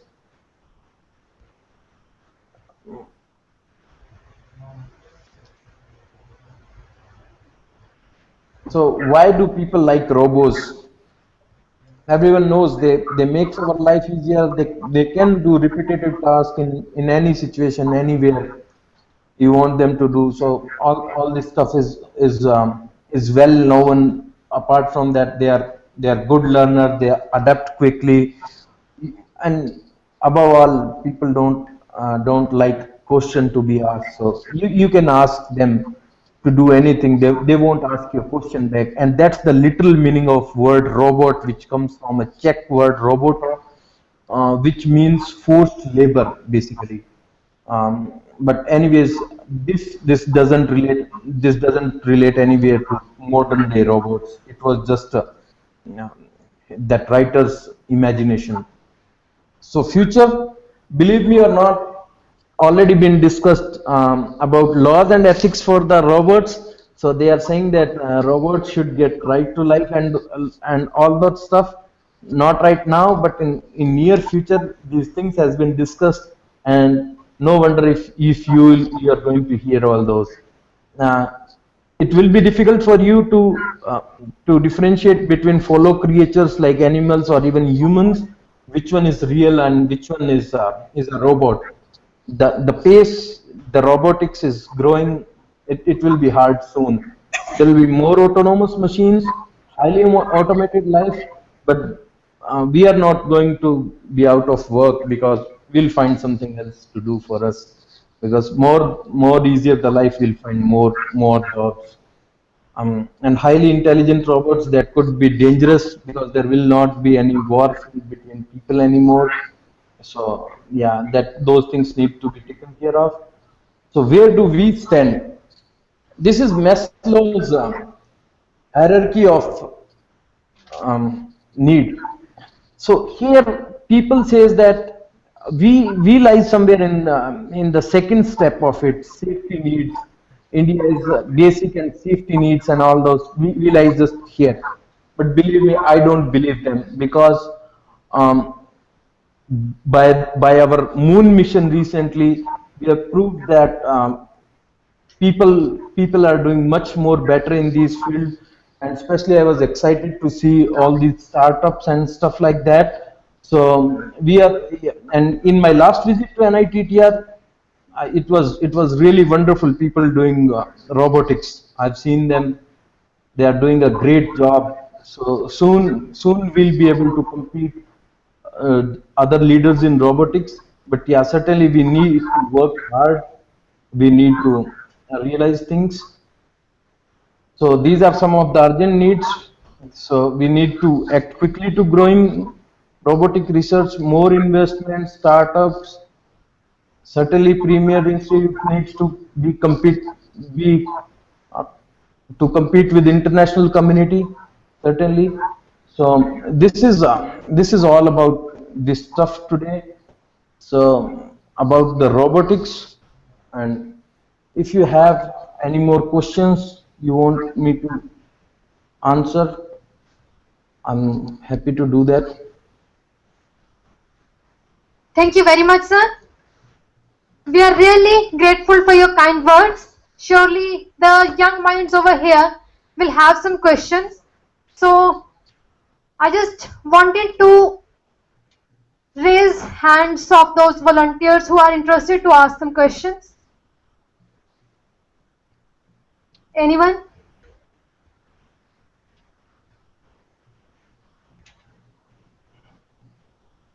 Thank you very much, sir. Your innovative ideas are definitely going to work like a motivation for the young minds present over here. We are really thankful to you for this session. Thank you very much. Thank you. So now I'm going to just stop the session for the lunch break. But before that, I would like to say a few words. We are in the age when we actually can take decisions, because our bright future is right behind us, right ahead us. And the decision we take at a moment can work like a brightest step for our future.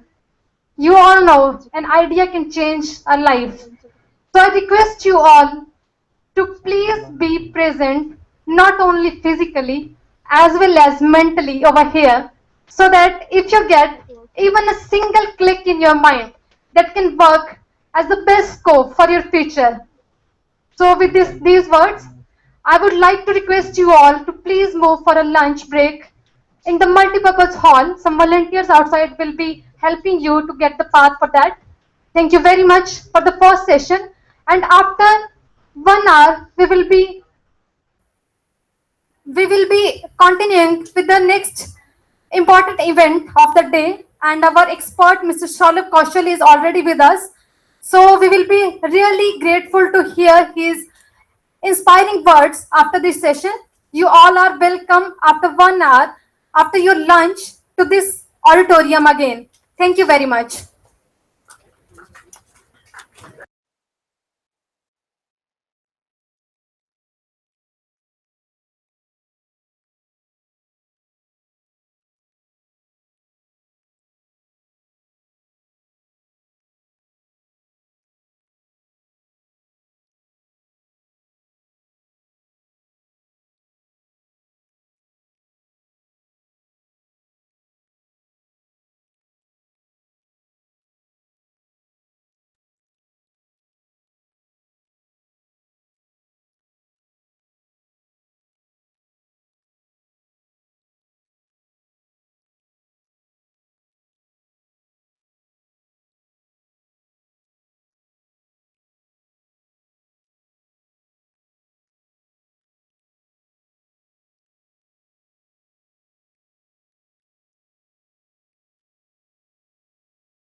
So, good afternoon, students. Good afternoon, students.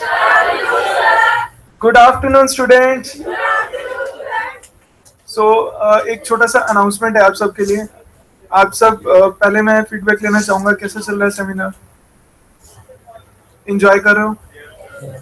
क्या क्या सीखा अभी तक? कुछ अच्छा, कुछ ऐसा जो अभी तक शायद कभी नहीं सीखा, ऐसा कुछ एक्सपोजर मिला?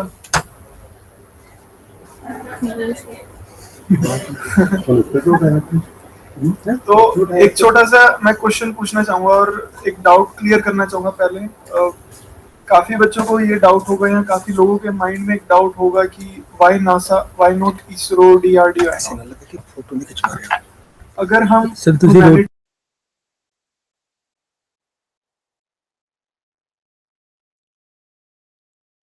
सुनी होंगी कि कास्ट, रिलीजन, ये चीजें थी पहले हमारी सोसाइटी में, लेकिन अभी वो बहुत कम हो चुकी हैं.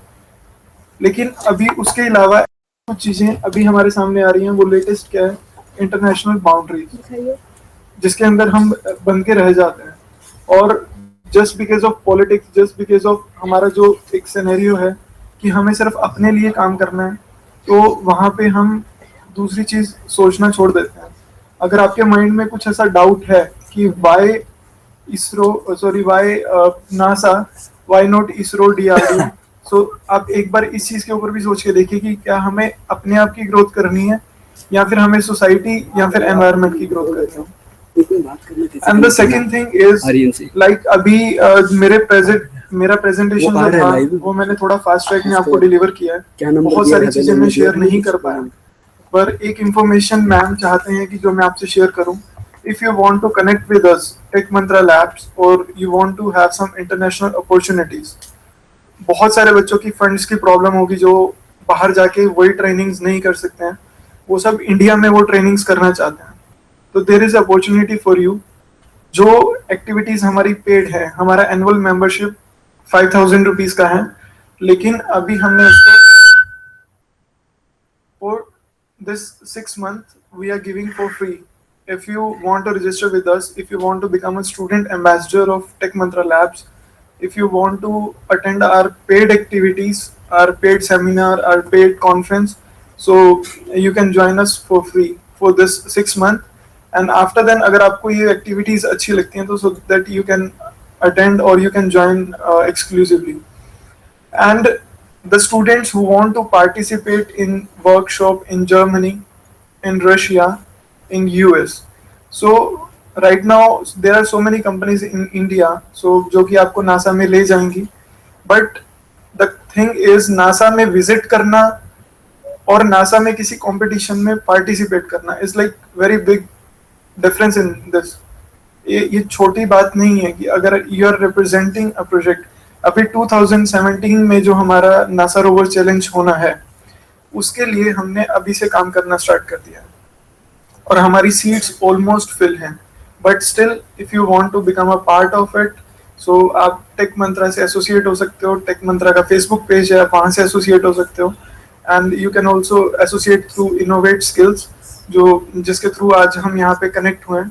सो अजय गोदारा से आप कांटेक्ट कर सकते हैं हमारे साथ एसोसिएट होने के लिए. आप डायरेक्टली कांटेक्ट कर सकते हैं जैसे भी you feel comfortable. And in सब कॉम्पिटिशन्स में पार्टिसिपेट करने में आपको बहुत सारा एक्सपोजर मिलेगा. हमारे मैक्सिमम प्रोजेक्ट साउथ इंडिया में चल रहे हैं. नॉर्थ इंडिया में मैं काम करने में इसीलिए इंटरेस्टेड नहीं हूँ. यहाँ पे बच्चों को सिर्फ वीज़ा चाहिए, उसके अलावा कुछ भी नहीं. लेकिन इन प्रोजेक्ट्स पे काम करके इतना मज़ा आता है, आप बिलीव नहीं कर सकते. उस जिन वर्कशॉप्स की मैं बात कर रहा हूँ, उस वर्कशॉप में वहाँ पे रशिया के बच्चे होंगे, इटली के बच्चे होंगे, सिलेक्टेड स्टूडेंट्स. तो जब आप सुबह से लेकर शाम तक उनके साथ काम करोगे तो it will be amazing activity. ये नासा रोवर चैलेंज सिर्फ 2 दिन के कंपटीशन है, बट हमारी कंप्लीट वर्कशॉप फॉर 1 मंथ, जिसमें आपका 8 डेज का ट्रेनिंग है. वहाँ पे आप नासा ये पूरे प्रोजेक्ट्स, जो एक छोटा सा पार्ट मैंने आपको दिखाया, ये व्हील है जो कि अभी इस बार हमारा मून बग्गी ने वहाँ पे पार्टिसिपेट किया था. हमारी बेसिकली इस बार 5 मून बग्गीज थी जो हमने बनाई थी. तो उसमें से ये एक मून बग्गी का एक व्हील है. और एक मून बग्गी को बनाने के लिए 2500 पार्ट्स लगते हैं, छोटे छोटे. अगर हम स्क्रू और एवरीथिंग को कैलकुलेट करें तो उन सब की नॉलेज लेना, और उस समय इलेक्ट्रॉनिक सर्किटरी का बहुत बड़ा एडवांटेज है और बहुत बड़ा रोल है, वो सब आपको सीखने को मिलेगा।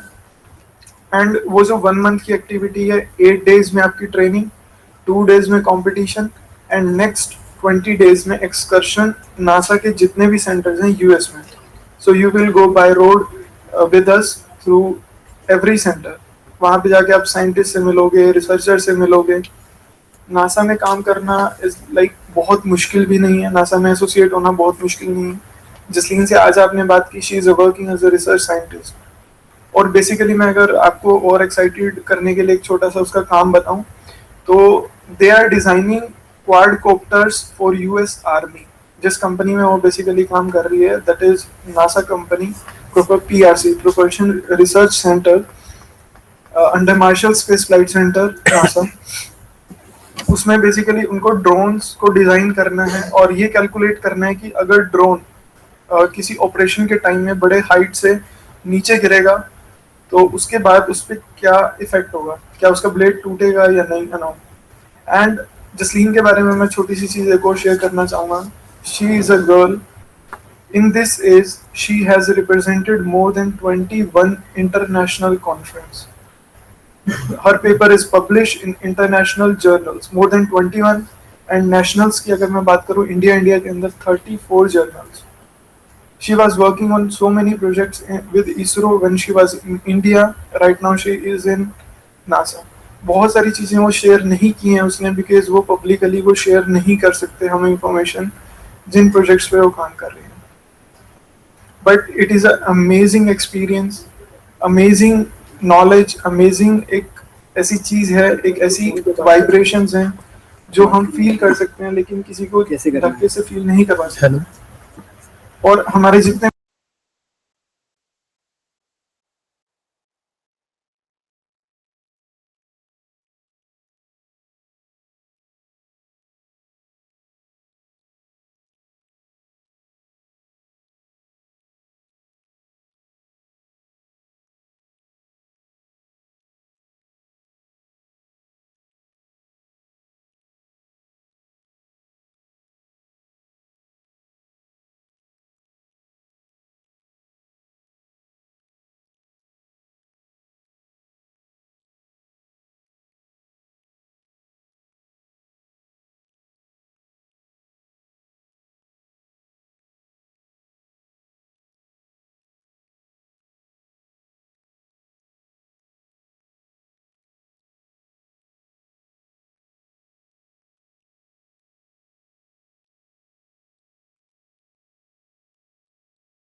एक दो वीडियो भी आपसे मैं शेयर करूंगा कि क्या इंजीनियर की सिचुएशन होती जा रही है।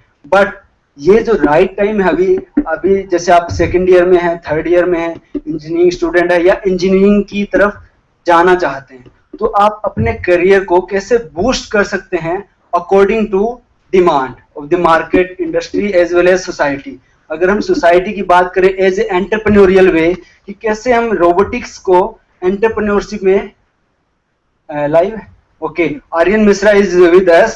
So first you have to interact with Aryan Misra, then we are having a lot of speakers. After that, at the end I will conclude all the session, and I think it's a very learnable experience for all of you. So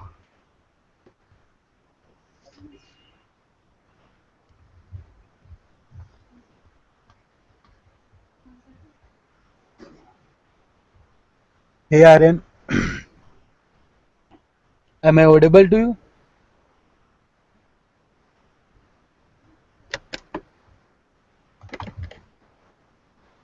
Aryan?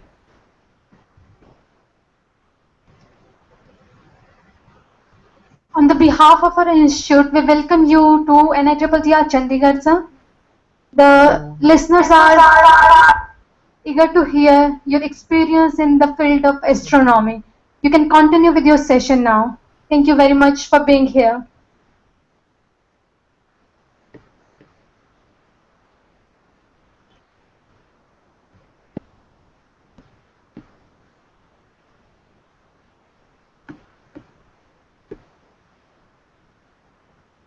Hello.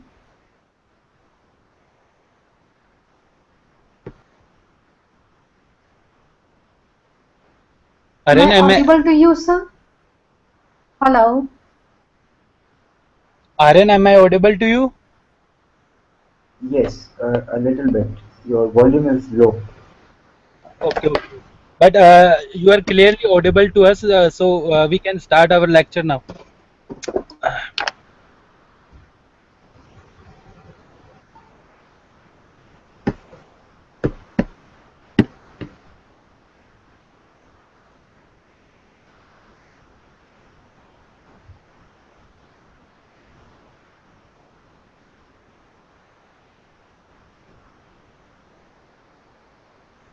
Yes, Aryan, if you are ready, then we can start. Okay, I'm starting. First of all, a very good afternoon to one and all. My name is Aryan Mishra, and I'm 16 years old. And 4 years, from last 5 years, I'm doing astronomy, and I'm in this field. It all started when I was 11-year-old, which was at 2011, and I started by watching the planet Saturn, and I had a very keen interest in astronomy at the age of 11. So I think in the beginning of life I really want to be on the moon, but at that time the path was really not clear. So little by little I started this thing in 2011, and in beginning I never got the support from my parents and anybody else. So what did I do is exactly same as like Dr. Kalam. I started as I was not having any support from somebody, so even my parents were not supporting. And in my neighborhood, I was considered as a mad by my neighbors. So it was like nobody was talking to me astronomy. So do you know when somebody consider you mad, then you are like a stereotype for them. Then you are separated from the society. That's what was going with me. So basically, I was not like yes, because of astronomy, these all things are happening. So what I did is like I started not complaining about these things to anybody, and I was not saying anything to anybody. Why are you saying me mad because of astronomy? I know that I learned this thing early in my life that if I want to be successful, then I have to keep my mouth shut. A very nice quote by Einstein that if A is success, then B is hard work, and C is keeping your mouth shut. And astronomy is like life. Is like I really want to become an astronaut in the future. So right now I have discovered an asteroid, and from last couple of 5 years I'm doing astronomy. In 2014 I discovered an asteroid, and why? And now the question comes: why only astronomy? In earlier days, when people used to look up at the sky, it was just considered as a hobby by the neighbors, family, relatives. But now doesn't matter whether you have a telescope or not. But if you are looking at the sky, this means you're finding your believe me. So recently, I think 2 days back only, I met cosmonaut Rakesh Sharma, first Indian in space. Let me show you.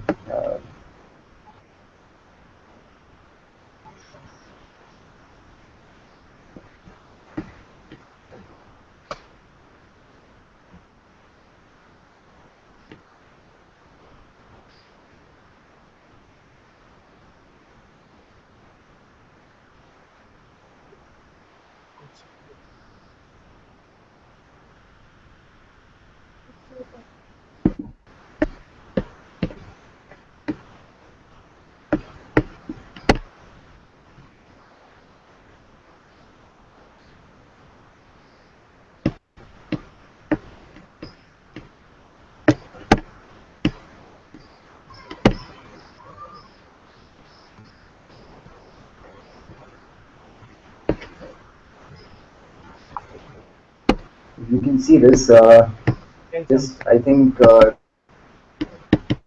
he's a wonderful person. I met him on 24th May, just 3 days back, in Tamil Nadu. I had a wonderful conversation with him about science and technology and the future of space science. I did even met Sunita Williams. And I have even met Sunita Williams, astronaut Sunita Williams. She's right now the US Navy captain. I did had a conversation with her about how really we can improve space science in this world. Uh, from last 2 3 years, I have been giving lectures all around the world. My last lecture was in, so I give lectures via Skype. Astronomy is the only subject in whole world which, like, first let me give an example. If I go to somebody and if I tell them that would you like to pursue a career in biology, he or she will say no, I can't. Physics, no, I don't have any interest. Chemistry, I really don't have any interest. But if you say anybody that would you like to see the stars, Milky Way, or would you like to go would you like to go in space, they will say yes, we are interested. So astronomy is that subject that everybody is interested. Nobody will say no, I'm not interested. And astronomy is really simple, but sometimes it's like a subject where is madness. Madness means madness to investigate. And we all know, my topic given to me is my journey to astronomy. For me, astronomy is my life. Astronomy is like everything for me. So that's why I have been starting doing outreach events all over India. It's very simple, it doesn't I always doesn't matter whether you have a telescope or not, or binoculars or not, but you should have passion, you should have interest. Let me say another thing that when you have interest in something, then you begin to create experience. Okay, when you have an experience, then you have a relationship with something, and when you have a relationship with something, then people will come to you. That's what I'm doing right now. Like, see, basically, I know there are many young minds sitting here. I would like to just say a very simple thing that you must start learning about more and more about astronomy, space science, robotics, and whatever you are getting, you must share with the kids. Start giving lectures, very small lectures. I'm not saying put hi-fi physics. That's not possible. But for the young minds, though you should begin with a very small step. Then in future, I'm very sure that you will be at a very big height. So if anybody wants to ask any question, they can ask.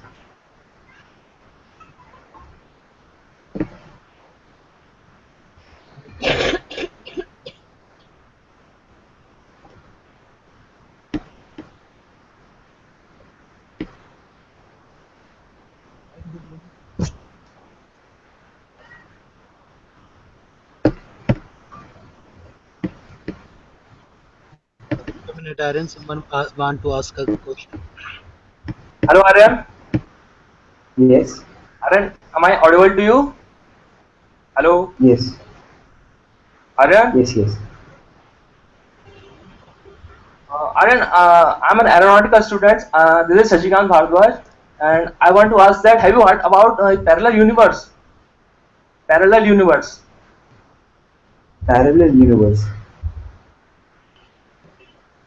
Are you talking about parallel universe? Yes, he's talking about Parallel universe. If they really exist, then how can we say that a same type of species can exist in the two parallel universe? Exact shape, exact phase, exact the dimension of the body. How can it possible? Okay. See, first of all, it's just a simple theory. It's not like not a big thing. See, parallel universe. If I talk about parallel universe, in 1970, there was a scientist. I don't remember clearly which scientist it was. He put it this theory that universe is parallel. In his words, parallel means a universe where there's no end. Okay, in simple words, it is like this. But it was not confirmed.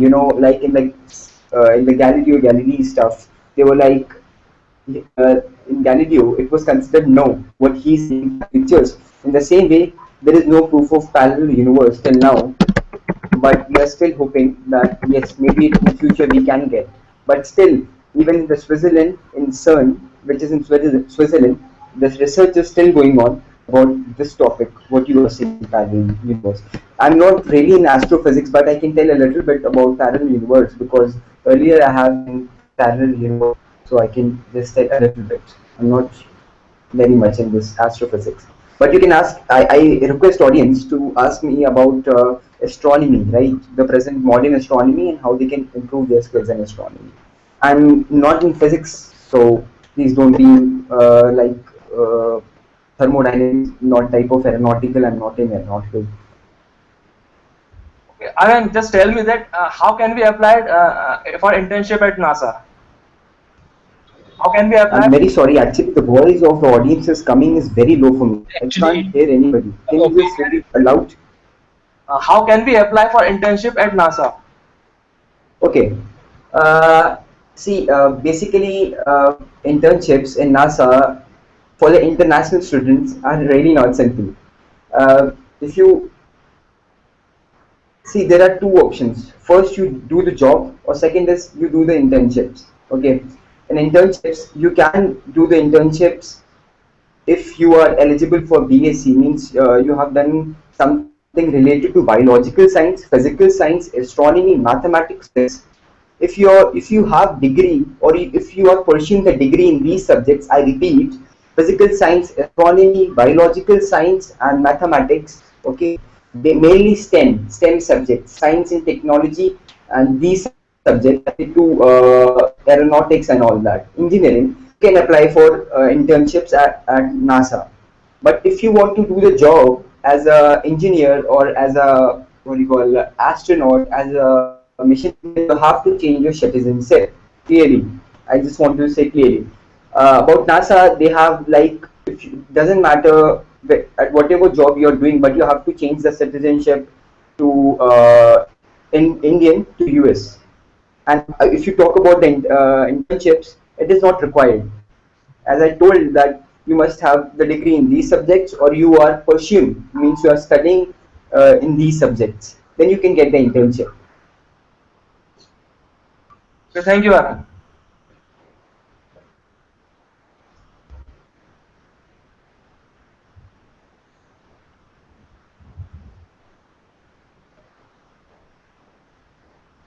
Anyone else from the audience, please? Anyone else wants to ask me a question? Anyone? कोई और पूछना चाहता है question? Thank you very much, sir. We are really happy to have you with us today.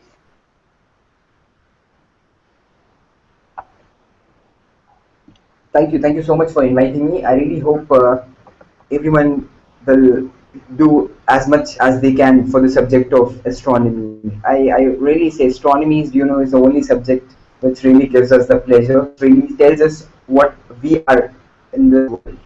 Thank you for inviting, and first of all, thanks to Mr. Ajay Godara for inviting me. If anybody wants to enter as a, if anybody is interested in astronomy to know more, they can come at my Facebook page, which is the young astronomer Aryan Mishra. You can put your doubts, your questions, anything, I will answer it. Thank you very much, sir. Thank you for your kind support to Thank you very much. It's my pleasure. Without taking much of your time, I would like to request our next eminent personality present over here, Mr. Saurabh Kaushal, to come on the stage and start with his important session. Thank you very much for being with us today, sir.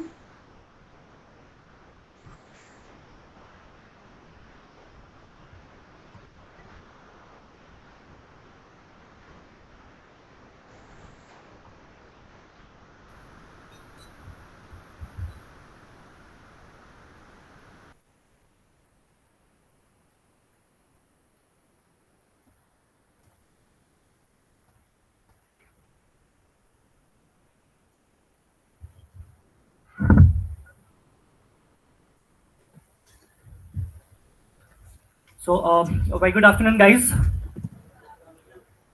So, first of all, I would like to thank to the administration of NITTDR for Chandigarh, as well as the organizers of this international seminar on robotics as well as space science for inviting me here in this institute. Because I really love to interact with the youngsters, because I believe when we interact, we can exchange the ideas, thoughts, and when